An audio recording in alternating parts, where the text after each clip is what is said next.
First ban of this series, paying respect where respect is due, banning out the Heimerdinger as G2 will remove Xayah from the pickable champion pool. Important thing to note about Jackie Love, he has played only 2 champions this entire tournament, Kai'Sa and Xayah. And that is very important, but I actually thought it was another Lover, specifically the other side of the Lovers bot lane in Rakan against Baolan. There will be a big first ban here from the side of G2. So already a bit of a surprise. No surprise on the Heimerdinger ban, we know that's the pocket pick of Hjarnan. Ning doesn't play Nocturne, or at least hasn't shown it with any reliability, so they have to ban it on blue. This to me immediately signifies with the Victor ban, they're going to first pick the Aatrox on the blue side here. They're going to try to take that away from Wunder, but that means it could be a trade for the Akali, because that is traditionally what G2 wants to go for. And wow, I'm actually pretty surprised.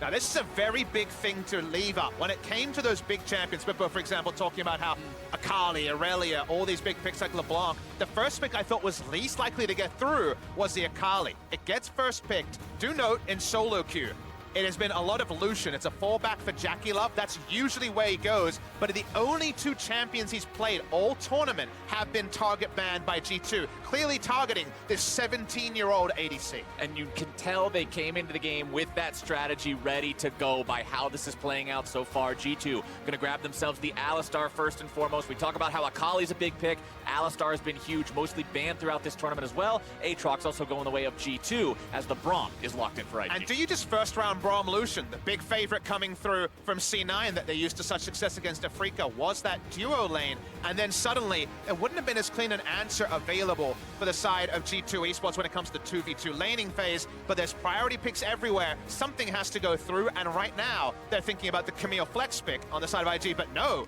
it does end up being the Cloud9 special. Yeah, exactly. We saw Cloud9 using this in the quarterfinals to great effect. And we will see, if Hjarnan and Wadid are going to be able to kind of withstand the onslaught, because we know they're not going to have the Tahm Kench, which was so critical for them against RNG. But, very interesting to see that both the Rakan was ignored, who, as you said, was Baolan's really his best 2 games from the quarterfinals, and Tahm Kench also going to be ignored here for G2, which was such a key pick for them. And as we get into the second part of the bans, note that G2 has banned out the Camille that IG was thinking of. And since G2 already went ahead and took out Jackie's big 2 champs, they may go ahead and do the same thing to Ning now as well. And I've been very interested to see that approach. So far, they turned up the fire on Jackie Love. He defaults to the Lucian. They would have expected that based on LPL play and his recent solo queue trends. And then you have Ning, whose effective champion pool has also been really criticized and scrutinized very frequently. The Camille was one of his big picks. The Xin Zhao is the other one. So far, no Xin Zhao ban on either side. But I think we could see G2 just taking the Xin as their next pick Agreed. here. So you ban one away, you try to push him over onto the Zac perhaps, and that could be very interesting.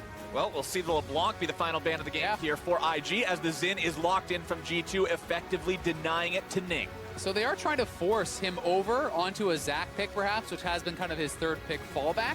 We also have to note that G2 still has the ability to flex this Aatrox to top or mid, which means that they can't actually just counterpick this. They can't lock in something like a Poppy or a Fiora, because it could just be the Ryze flex pick and see that get swapped away. That feels like the favor that the Victor first ban on blue side did for the side of Invictus Gaming, but we have to catch up to the picks here. We see a Jarvan pick, again, could be a flex. Jungle Jarvan, of course, a possibility, but hasn't been prioritized much so far at the World Championships. But we just had Victor out of nowhere, so it wouldn't be a huge surprise to see priority changing.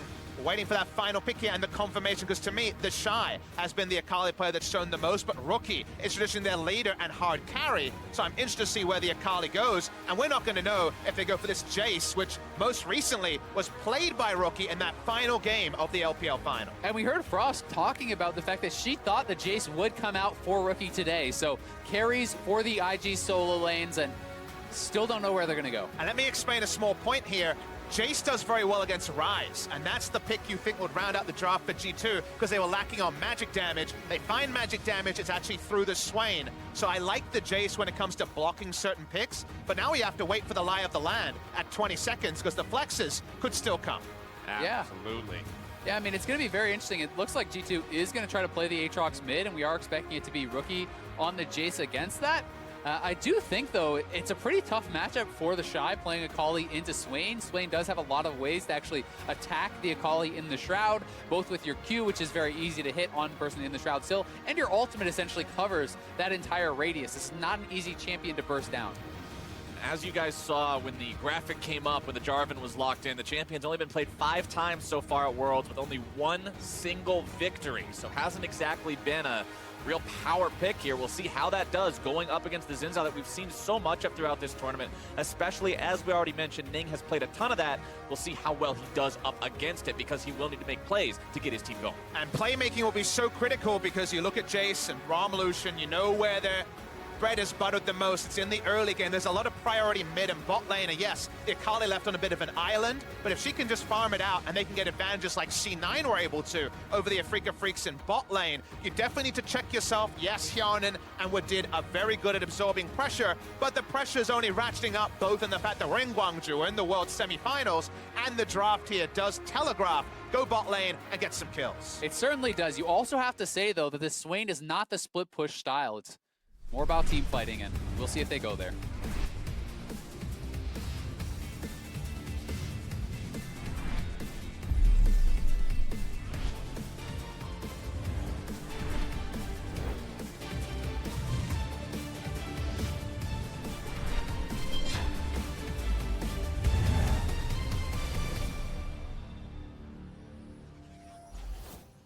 Battle lines are drawn, champions are out onto the Rift, and it's 5 games, or potentially as low as 3 that stand between one of these two teams and a trip to the final match of Worlds 2018.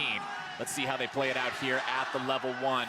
See Jackie Love has eyes on Wadid there, but not going to get much more than a single auto attack off. And we got an answer to a question very early in this draft of how would IG approach fighting fire with fire or trying to change the battlefield. They went the fire route, which of course is a very good sign for an exciting best of 5 here. They went for the early Akali. We've seen it from the Shy. We know Rookie can play it. The Jace also was flexible. So it seems like we're going pound for pound, which is exactly what you want because there's the potential for a lot of styling in terms of the solo lanes, especially in this game. It's going to be really interesting, though, because you do feel like while Aatrox can split push, if Perkz doesn't get way ahead, this feels like a team fighting comp from G2, and that is not where they have had their success. No. When you think about, game 3, G2 versus RNG, they went for a team fight style. That game went very poorly for them. Yes, Wunder can get a side lane advantage, but generally you then, on Swain, take that side lane advantage to the fights, to the objectives, where you try to get that work done.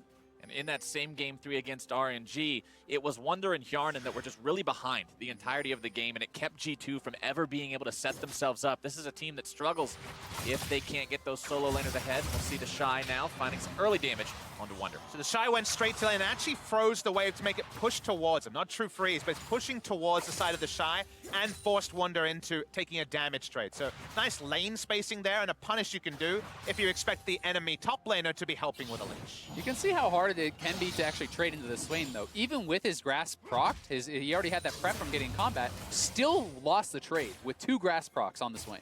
And as you can see, as is typical of blue side jungling these days, bottom side, Ning in the river at level 2. Yanko's coming up the river to top side level 2 here as well. Shy will manage to find himself that Shroud on the level up, which means he gets away safely as Ning didn't have the opportunity to make anything happen bottom. He'll just grab the Scuttle Crab and move into that enemy jungle. Doesn't look like he'll find too much. Getting a lot of value out of this ward. Very, very tricky to pull off a turret dive here. But Alistair's only level 1, so given that, he's going to hang around. Probably just go take the Gromp. Bit of ships in the night action at level 1 as some aggressive trades already coming out. Jackie Love knows how to go aggressive as mid lane. It's going to be Rookie maybe in some trouble now. Chain's going to find their way down, but Rookie steps out of the way, smacks Perkz back, and walks out. Yeah, very nicely done there by Rookie, just going out the side of the chains. If you run along horizontally with it, you will get pulled back. So, calm under pressure there from Rookie, and certainly not expecting anything else from this guy who has been an absolute monster this tournament.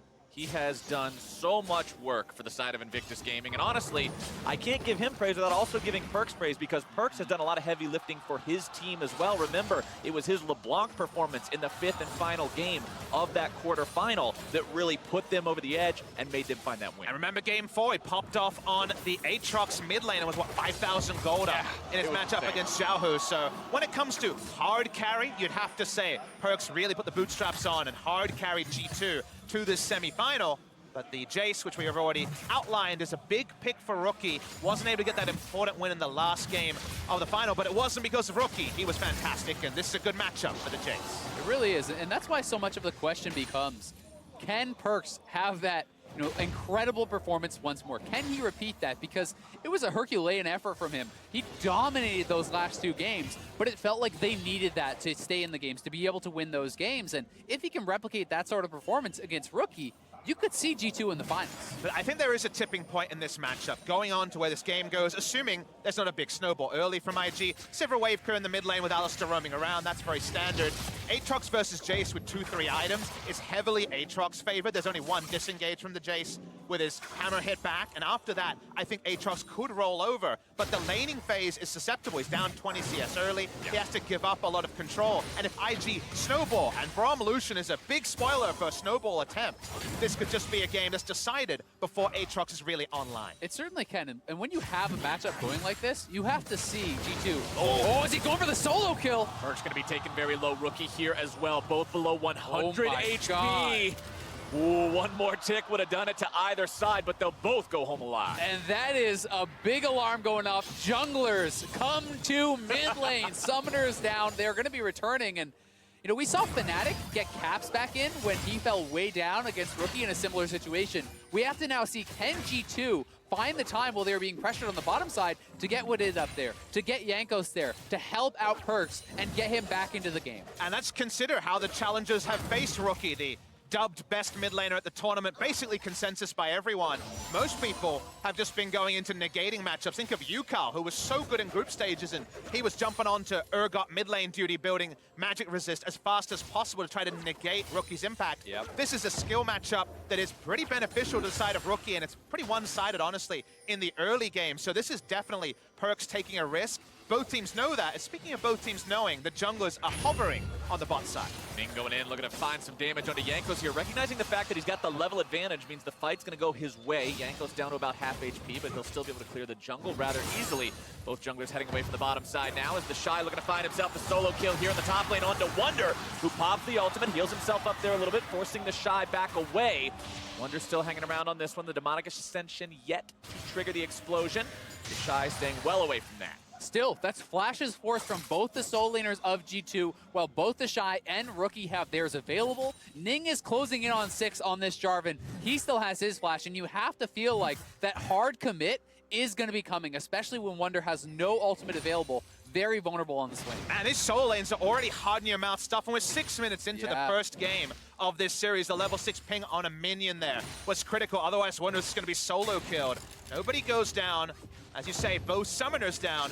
Still definitely some room for Xinjiao to roam as Perkz gets a nice hello as he comes back to mid lane. Yeah, the accelerated shock blast. Not the most polite greeting these days, but man, IG's solo lane's putting in work here early on, and that was a lot of people's concerns when they looked stylistically at this matchup and how G2 sets up the win condition. 1-3-1 works when your solo lanes are coming out even or ahead from the early game.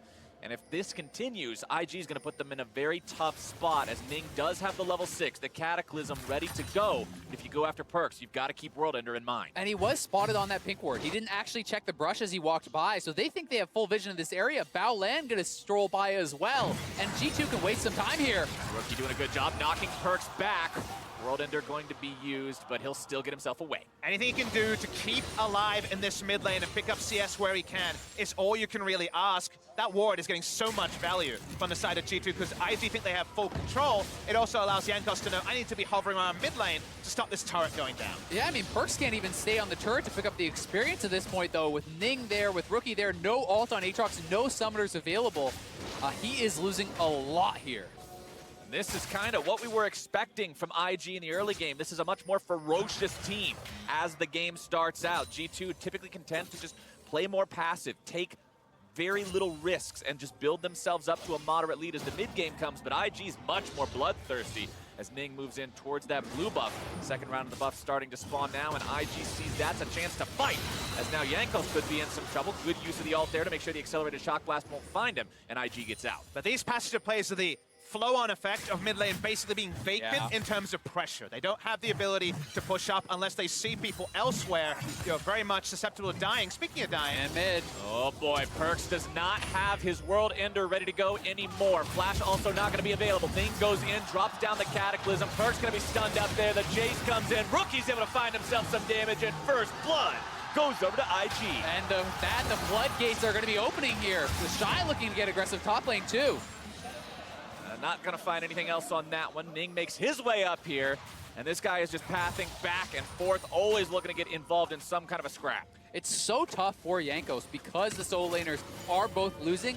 It's allowing Ning to walk around, get in his face nonstop, and now it's not just the 30 CS, which alone is massive at 9 minutes. It's first blood here too on the Jace, and Rookie may very well have a full Ghostblade, and he does. That is just such a terrible spot for Perkz to be in. We're going to talk about how the fact that Perkz was under turret almost the entire time. Those double control ward, as we noted, about the entrances there. Perkz wanted one more wave. We've all tried it. We've all died to it. 3 men come in. Perkz goes down. It ends up being a trivial thing that the first blood is recorded, but it's the combination of pressure in the first 10 minutes that allows IG to stick about a 1,500 gold lead. And what's better than first blood? First blood on the best mid laner in the world is what IG is looking at right now with that Ghostblade ready to go. It means he's only going to be that much more deadly. Perkz on the Aatrox had to go for the Ninja Tabby rush to try to make sure that he takes as little damage as possible from this endless onslaught, but it's only going to get worse now that Rookie has blue. And while it is very concerning what is happening here in mid lane, top lane has stabilized. The ult is back for Wonder. He's not very behind. Bottom lane is within striking distance as well. And G2 should outscale. They should be able to have the advantage going into team fights. So if they can withstand the onslaught and not allow it to get worse than it already is, there is certainly a path to victory still very well available. Light at the end of the tunnel isn't always big, as Jackie Love's going to take a bit of free damage here.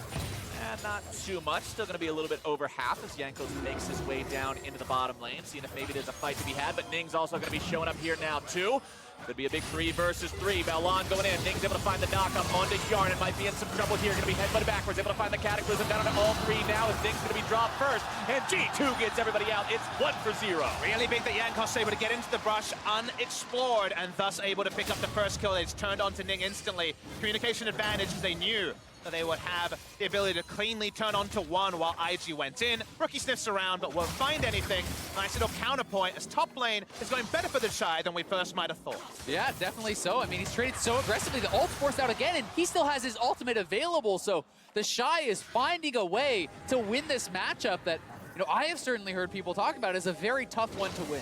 The Shy is having a heyday in the top lane, completely taken over up here, and this is tragedy so far here in the early game for G2. Despite the fact that they got the kill on the bottom side, it's those 2 solo laners that are so critical that are falling behind now, as Wadid makes himself available here in the mid lane to help Perkz out a little bit. We'll get the flash out from Rookie. And the thing we have to remember is they sacked mid lane pressure to get the Swain matchup, to get a preferential matchup somewhere. They ended up going with Wonder. They end up focusing on the Swain. So the moment you see those plays come through, you do get concerned as a G2 fan, even if bot lane is a happy moment. Did thinking about the Hex Flash over the wall. Press win onto Jackie. Won't be able to find everything. He's looking for Ning in the bottom side, trying to force down this tier 1 turret. They won't quite be able to find it, but they will force Yarnan back. The Shy goes into the smoke. Now going to be ganked by Wonder. Gets himself away for now, and uses the ulti to make sure the escape is clean. At the very least, that pressure there from Jankos means that the ultimate is down from Akali. Much less chance of him being able to actually get the solo kill now on Wonder, but they are bleeding damage on these turrets. The bottom lane turret is already down. Mid lane turret is at about 1/3 HP here as well. And G2 certainly looking like they're in danger. It's evolved into 3 losing lanes and also this jungle control on the side of IG, which is not the plan they went in with. We said 2 preferential lanes in mid and bot lane, but top lane evolving has put G2 in a worrying state. And things are going IG's way across the board. They got themselves first blood, they got themselves first turret, they got themselves first Drake, and this is a team that boasts impressive stats upon securing those objectives. They do a wonderful job snowballing and making sure everything just becomes that much more as the game goes on. And for G2, that's definitely a point of worry, as you're now down 2,000 gold, 13 minutes. But I have a counter stat for you, Captain Flowers. I came prepared for all right, what do you got, Papa Smithy? The stat I've got here is that G2 are actually 3-3 on first turrets when it comes to actually acquiring them. They're not going to pick up a lot of the first turret. First turret isn't necessarily as indicative of them picking up a victory. They have been, again, focusing on 1-3-1. That takes usually a couple of items to turn online. This is how we expected mid and bot to go. Yes, top has gone a bit worse than expected, but it's always about stabilizing the bleeding. We're not bleeding out just yet. They certainly aren't just yet, but you have to feel like if IG gets the mid turret, if they get the top turret in these next couple of minutes, things are going to start looking very, very grim for G2. So IG want to continue pushing the pace. They have their top lane heading up to top. They have pressure from the Jace still in the mid lane, and the Shy is going to continue that split push on the bottom side. And speaking of pushing the pace, I actually think it's an interesting thing to bring up when you're talking about a team like IG, and we keep mentioning how explosive they are and how much they like to fight. This was a team that averaged very fast game times, the fastest of all teams during groups at 27 minutes and 53 seconds, but during quarters, they slowed it down, averaging 35 minutes and 10 seconds, pretty much 7 minutes slower, and they became the slowest average time for the quarterfinal matchups. And one of those reasons certainly was KT being able to dictate the pace of some of those games. KT absorbing some of their pressure so incredibly well. And it'll be interesting to see if G2 is able to do the same. Because if they are, then the composition really does start to come online. Then it really can start to favor G2. Let's see if IG can find themselves anything here. Hjarnan popping the ulti, making sure they disengage that one as soon as they see IG prowling around, but it seems like IG always has that foot on the accelerator, just tapping it, if nothing else, looking for another play to make. I mean, it's got the big item finishes, Captain Flowers. Hextech Gunblade versus not much on the side of Swain. The Yomas was done earlier. The one-item power spikes are either incomplete from G2 or outclassed by what IG is able to get early, which just accentuates the accelerator that IG is able to place. And all G2 can do is scream and go in a different direction until they get that scaling online. Well, it looks like Shelly's going the way of IG as well. They've already secured every objective in the game that's been taken so far. Why not keep that stat together as Jackie grabs the second turret of the game for his team as well? And you have to feel like with top and bot down, mid, low, and the Rift Herald secured, that is signifying the last of the outers will fall very early on. And we're at 15 minutes with that is the reality that G2 is facing here. All it's going to take is Ning to walk up and drop that Rift Herald. If G2 is not there and interrupting that or 5-man defending that, the turret is going to be gone. Meanwhile, Jackie keeps farming up in the top side. 25 advantage in terms of his farm over what's been collected by Hjarnan so far. Again, G2 isn't a team that primarily plays around the bottom lane. A lot of times you will expect Hjarnan and Wadid to just take the loss there on the bottom side, be out-farmed. We saw that happen a lot in this series versus RNG, but the troubling issue is it's also happening elsewhere. Yeah. IG just seems to be winning across the map. For G2, they've got to find some way to play their game when the 1-3-1 strategy is not in any sort of a place to actually start popping off as we make our way into the mid-game at 16 minutes. And the silver linings will soon start to go away post-20 when the game becomes Baron-focused, because G2 haven't been able to get to the river, really, with any reliability. They have a couple of wards in that area now, but they can't split the map very well. They kind of want to play wherever the enemy isn't, given where the current items are at. And in a meta where there's so much burst damage, so much pick potential, if you're behind in vision at 18 minutes and the Baron dies by 22, you're not going to be too surprised. Yeah. That is kind of the meta right now. There's a lot of damage, a lot of reliable CC, and that means you try to contest vision as, pretty overall squishy team. You die real fast. Yeah, I mean, there's double lethality already in here for Jace. If you hit a shock blast onto Hjarnan out of fog, he's basically out of the fight. He just has to go back. While mid lane is the calling coming out from Jackie Love to make sure Shelly gets off that second charge on the tier 2 turret here.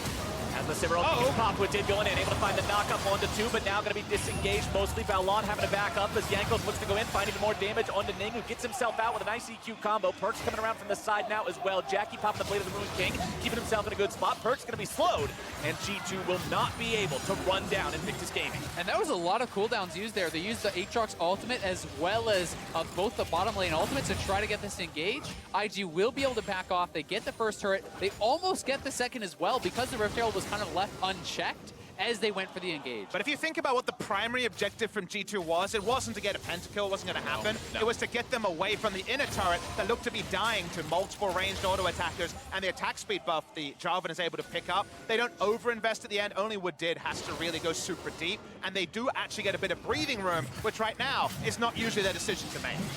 Breathe while you can, because IG is not going to let you do it much longer. Yanko's going to be in some trouble here as Balon goes forward, looking to find the knockup with the Glacial Fissure. That's going to be kill number one. Burt's going to be in some trouble now, too. Wadid having to get himself away, gets knocked up into that smite, and that is two going the way of Invictus Gaming. Jackie looking to make it three, but Wonder gets himself away, and IG are just coming up time and again. This is just great play here from IG. The immediate punish. They know the ultimates are down on Wadid, on Perks as well, so they go into the jungle, they force another fight, and now they come to collect the spoils. The tier 2 tower is going to be under fire. 2 kills, and they also interrupt the back from Wonder. He's not going to be able to contest this wave, so in a turret goes down. This is all pre-20 minutes, guys. The Baron still hasn't spawned.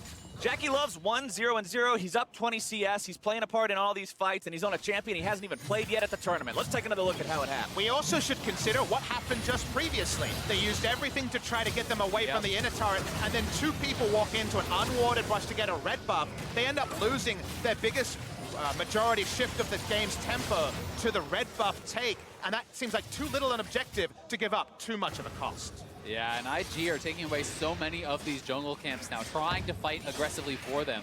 And that is really helping them to develop this lead. With both the mid lane turrets gone, Baron becomes much more easy for IG to actually set up around, for them to access, and it's harder and harder for G2 to get vision in that area. And we're quickly approaching the spawn of that Baron, where focus will start to be on this side of the map.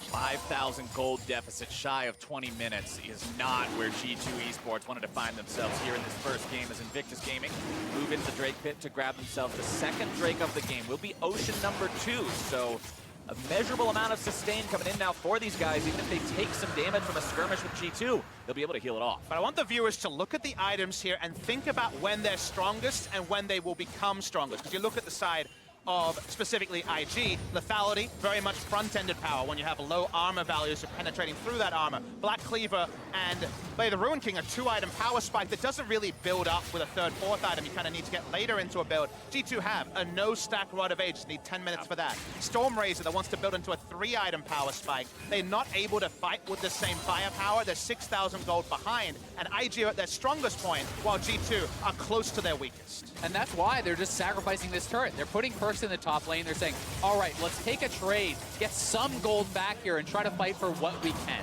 And this is what I was talking about with G2 earlier. They are risk averse. They're trying to minimize these losses, not put themselves in a spot where you just gamble it all on one fight that you probably won't win. But that does mean that IG will continue building this lead as they pressure onto the tier 3 mid. I can think of a risk-averse region that's not represented in semifinals, and that's Korea. So risk-averse has been a style that's very difficult to pilot, and with how much of a lead IG already have, you might just be watching on as the Nexus explodes. And they're pushing towards this base with no Baron. This is not a typical play. Usually you see a team want to go for Baron before you go for this. Shy going to be taking some damage now. Nate on the front line, barely getting himself away. Nice disengage from Balon. As Perks goes forward, World Ender activated, so he's not really afraid of dying. But that's going to be a big ultimate expended there by G2. IG decide to back themselves away with their jungler low. Yeah, and Jankos without his ultimate as well. I mean, IG is just enforcing their will upon G2. They're forcing them to look for that engage. They're saying, well, you're just going to lose the turret. Jace and Jackie Love, the solution is they're sieging so aggressively because they have the power, because they are grouped up at the proper time. And that's about the timing there, Azael, is that because it's early, the Jace is an oppressive siege machine that can walk up. And we're not talking about 1-3-1s at all from the side of IG. It's just pure siege, something that we've seen sparingly in the World Championship. Much more 1-3-1 and team fight. IG, they fall back, they control the map, and the items only get sweeter for Rookie. It's Duskblade for Rookie, and it's Oblivion Orb plus Sorcerer's Shoe for the Shy. This is so much flat penetration on these high damage carries against a team that, as you guys mentioned, you got a 2-stack Rod of Ages. You got half of a Sterix Gauge. You've got no defense whatsoever on the bottom laners, and G2 will melt to this damage. You've got Control Wards in a dream about contesting the Baron. Captain Flowers, that's Control honestly... Wards in a dream and a Mana Crystal. It doesn't help you get more damage, but they certainly need to keep this Baron alive. If it goes down, you can just see the Nexus going down very, very promptly. Afterwards, looking at the total damage dealt, seems like Rookie in this Aatrox matchup. Again, it's a skill matchup later. Early game is just a ranged champion wailing away on a melee champion, and to the tune of 5 times the damage dealt. Let's see if this fight actually turns into a whole lot here in the G2 jungle. Kieran and Jankos both took the brunt of that accelerated shock blast from Rookie, who is not afraid of anything right now. He says, Perks, you can jump forward. Let me show you how to jump. And now what we're seeing is IG invading the jungle, getting full vision control. They're going to bounce between top and mid lane and just make it so G2 has no access to even get that vision over by the Baron. And this gets so difficult now for G2 to check into this area, knowing that the assassins could be waiting there. And look at that shock blast. That's one shock blast, and Yarden basically has to go back to base. The pressing problem also is they don't even get the mid lane minion wave. They can't get to Raptors. Their income is whatever IG Dam plays them to pass over. And you get suffocating moments like this where even between inner and inhibitor turrets, IG do roam. Ning doing a good job stepping out of the way of those chains, prioritizing walking to the side, and he's so tanky on the Jarvan, he doesn't really care. He knows that there's enough damage already on his team. He's gone for the full tank build with the Night's Vow into Cinderhulk. Also has a stopwatch in case he gets the one he jumped on, as now Yarn is going to be in some trouble, gets himself dunked into the back line, goes Ning, goes into the stasis right now. Jackie Love grabbed the first kill, as IG will push even further in. They do lose Ning, but they're still continuing to look to make those plays. Perch is in World Ender, gonna go into Resurrection. Wonder trying to find the damage on the Demonic Ascension, but he won't be able to get really anyone. Balon over the wall could be in some trouble. Instead, it's gonna be a killing spree for Jackie Love. And IG win yet another fight. They're diving the inhibitor turrets at 24 minutes here. The minion wave already set up. It's another turret going the way of IG. All 6 have now been cracked. Regular season IG meets World Semifinals, and World Semifinals are found wanting. They continue to dive. They continue to ramp up the game. G2, they just need time, but that time is not going to be allowed by IG. IG has not missed a beat this game. No. They got ahead, they stayed ahead, and they did it because of plays like this. And it's all about where it is. It's between inner and inhibitor turret. Yarden almost ends up straight up cold. He would have died to the entire channel if not for any interrupt. Stasis available so Ning can reset, and IG just want blood. Yeah, and you had to think that this was maybe a chance for G2 to turn something around, diving that deep. But IG too strong, too far ahead. The use of the Shroud here for Akali, and Baolen jumping over to protect him. As soon as the Demonic Ascension is down, Jackie Love just dashes to the side and takes down Wonder. There's no real way for them to retaliate this far behind. The only person on IG that has even died is Ning. Yep. Because he knows that on this comp, he is the meatball. And that's his entire purpose, as he just continues stacking those tank itemizations as the rest of the team just masses damage. You just have to engage. There's more than enough follow-up here. Speaking of engage, he sets Jackie up for a rampage, and IG is now set up for a mid-lane push. It's tier 3 turret under siege. They'll knock that one down, no problem whatsoever. Inhibitor will fall next, as 4 members of G2 now wonder, how in the hell are we gonna hold this here at the Nexus turrets? Jackie going forward, looking to find a couple shots there, getting that damage. Shy's on the front line, it's gonna be damage coming down on the Perks now here as well. Balon throws up the shield, Shy looking to find damage on the back line too. Perks in the front line won't be able to do much of anything, goes into Resurrection immediately. Turret falls, 1 left standing, as now Wonder's gonna be the target. Goes into stasis to buy a couple of extra seconds, has to get himself away. Shy still looking to make something happen. It's 2 seconds to burn a free spawn, but G2's already losing everyone else. With this gonna be brought very low. They try to go back in and find the counterattack, but Yankless can't quite do it. It's a double kill over to Rookie, but Wonder gets the shutdown onto him. Ning, Balon, Jackie, they're all on the Nexus turret while Shy just dashes around and kites everyone else through the smoke. IG has managed to find themselves most of the fight, but they won't be able to grab the Nexus just yet. They retreat away for now. G2 holds just barely there, as IG do get both the Nexus turrets, but the respawn of Yarden and using that well to heal back up time and time again, just barely by the skin of their teeth, keep them alive. But IG is styling guys that getting kills. Rookie's going for extra gold. They know this game will inevitably end. They can't find the end right now, but what about now? Oh, Ning doesn't need the end when he can find Wonder like that, and that's going to be Jackie set up to find himself a double kill over to IG's AD carry. 6, 0, and 3 on this Lucian. Ban my Xayah, ban my Kai'Sa, I don't care. Taking it straight to him. They're just trying to destroy the morale, destroy the mental of G2 with this ending here by staying for so long. Most teams in the world reset. China and specifically Invictus Gaming keep hitting you as hard as possible. While this game will extend in terms of game timer, the gold lead is already 12,000. Yeah, and you have to think that the Baron is all but guaranteed here for IG. Is one more time onto Yarden. Flash was down from the top lane dive, and there was just no way out. This was a long time ago also, this replay. We had to cut towards the end of it. This is where resetting is probably smart. We're low levels and not as many items on many. But Jackie Love is the MVP. He's the El Presidente play here. He's got so many buffs with the Zeke's convergence. Also, the nice route. How about a Baron buff to join it? No reason not to, right? It's on the map, it's alive, you want it to be dead, and off the map, might as well accomplish both of those things here. But now, as IG is currently sitting at a 12,000 gold lead, 2 Drakes up. They've got all the turrets they could possibly dream of, and look at the items. It's Guardian Angel on Rookie, ready to go. This is a nightmare for G2. I mean, Jackie just bought a full IE. He just bought a full IE after that last fight, after the Baron, after all the extra gold that he had picked up. I mean, this is 4 full items for Jackie Love, 2 in pieces for Hjarnan, and this just seems like it is all done but the crying. And this is the Prodigy 80 carry who's still 17 years of age. If they make the final, will still be 17 years of age. Coming to age on this big pressure match. They're able to roll through. Wadid's looking for a flank. Wadid trying to make some sort of a final stand here as G2 have to find their fight. Perk's going to be taken very low. Ning already grabbed the kill down onto Hjarnan in the back line. Long grabs the kill onto Wadid here too. Wonder trying to stand and make some sort of a defense, but everyone else is already gone. A double kill over to Ning. And IG gets the clean ace, and they'll take the whole face. Game 1 goes to Invictus Gaming. And what an incredible performance from this LPL team, really showcasing their solo lane dominance. This is the way that a lot of people thought they could play, and they didn't show it for most of Worlds, but now you see the Shy. He is counterpicked. He is the one that has to go into this 5th pick Swain, and he is the one dictating the pace of the game. He is dominating that and turning it into this pressure point for his team.